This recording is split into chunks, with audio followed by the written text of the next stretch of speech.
Hey viewers, welcome back to another video. Today we are starting with the topic types of quadrilaterals. तो आपने generally ये types की figures observe की होंगी. अब हर एक फिगर की अपनी अपनी प्रॉपर्टीज़ हैं. स्टार्ट करते हैं पहले वाली से. यहाँ पे ए बी साइड जो है वो पैरेलल है सी डी साइड के. दो साइड्स पैरेलल है और दो साइड्स जो है वो नॉन पैरेलल है. ऐसी पिक्चर को आप बोलेंगे ट्रेपेजियम, जिसमें एटलीस्ट एक पेयर जो होगा वो पैरेलल होगा, दूसरा नॉन पैरेलल रहेगा. सेकंड वाले डायग्राम को हम बोलेंगे पैरेललोग्राम. पैरेललोग्राम की खास बात क्या है कि इसकी आमने सामने वाली साइड्स आपस में पैरेलल होती हैं और इक्वल होती हैं. Not all sides. ये वाली साइड जो है वो इसके इक्वल होगी और ये वाली साइड जो होगी वो इसकी इक्वल होगी. अगर ध्यान से देखें हम तो पिक्चर नंबर 3, 4 और 5 ये भी एक तरह से पैरेललोग्राम है. वो कैसे? क्योंकि यहाँ पे भी अगर हम इस कंडीशन को माने, पैरेलल वाली कंडीशन को, कि आमने सामने वाली साइड्स पैरेलल है. यहाँ पे भी डी ई साइड जी एफ के पैरेलल है, E F side D G के पैरेलल है, डी सी जो है वो ए बी के पैरेलल है, ए डी जो है वो सी बी के पैरेलल है. लास्ट वाले डायग्राम पैरेलल नहीं है. सो ये diagram number 3, 4, 5 are also parallelogram. यहाँ से एक रिजल्ट आ गया.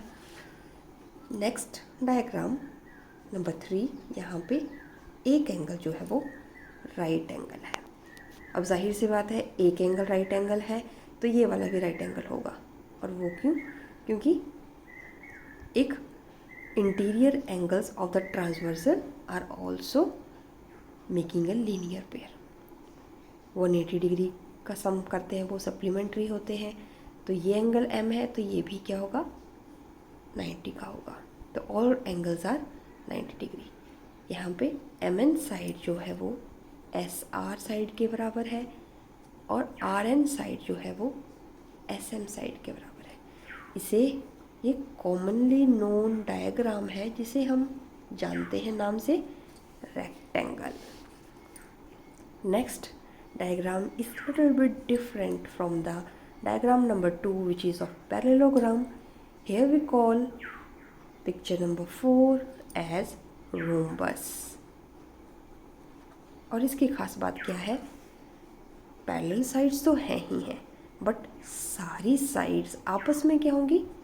इक्वल होंगी. नेक्स्ट वन इज जिसमें पैरेलल साइड्स हैं but all sides are also equal. A B side is equal to B C, C D and AD, and this is commonly known as square. And in the next one this is known as, इसमें adjacent side जो होंगी एक तो non parallel है but common बात क्या है? ये इक्वल है. इस डायग्राम को हम जानते हैं नाम से काइट. तो ये थी सारी डायग्राम्स आपकी जो इस चैप्टर में यूज़ होंगी. अब इसके कुछ इम्पॉर्टेंट कंक्लूजन है वो हम देख लेते हैं. Starting with the first one, a square is a rectangle and also a rhombus. बहुत ही इम्पॉर्टेंट डेफिनेशन है. एक स्क्वायर जो है ये रेक्टेंगल भी है और दूसरी बात ये रोम्बस भी है. अब फिर से हम रिमाइंड कर लेते हैं कि रेक्टेंगल क्या थी. रेक्टेंगल में आमने सामने की साइड पैरेलल और इक्वल, और रोम्बस में सारी साइड इक्वल. अब इसमें स्क्वायर में ऑलरेडी 4 साइड्स जो होती हैं वो इक्वल होती हैं. तो ये क्या है? रोम्बस तो है ही है. साइड्स एक प्रॉपर्टीज में होल्ड कर गई तो means square is a rhombus. और रेक्टेंगल कैसे है कि इसकी साइड्स जो है वो आमने सामने वाली साइड्स जो है वो पैरेलल है. एक एक पॉइंट की वजह से हमने ये स्टेटमेंट दे दी है, square is a rectangle and also a rhombus. ये देखिए रेक्टेंगल की आमने सामने वाली साइड्स। तो स्क्वायर में दोनों प्रॉपर्टीज़ होल्ड कर गई। सारी प्रॉपर्टीज़ होल्ड नहीं करेंगी। जैसे अब इसमें 90 का एंगल है तो रोम्बस में 90 का एंगल नहीं होगा, but at least one property that will be hold. तो यहाँ पे इक्वल वाली प्रॉपर्टी इसमें होल्ड कर गई, इसलिए हमने इसको बोल दिया square is a rhombus.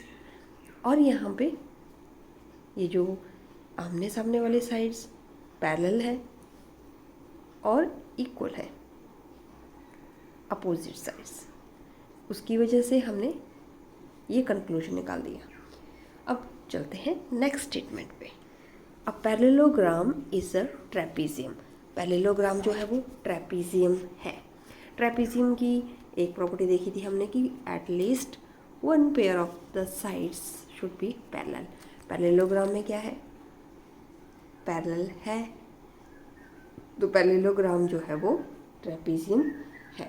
Parallelogram is a trapezium, क्योंकि पैरेललोग्राम जो है वो ट्रेपीजियम वाली प्रॉपर्टी, ये वाली प्रॉपर्टी जो पैरेलल वाली है, उसको होल्ड करती है।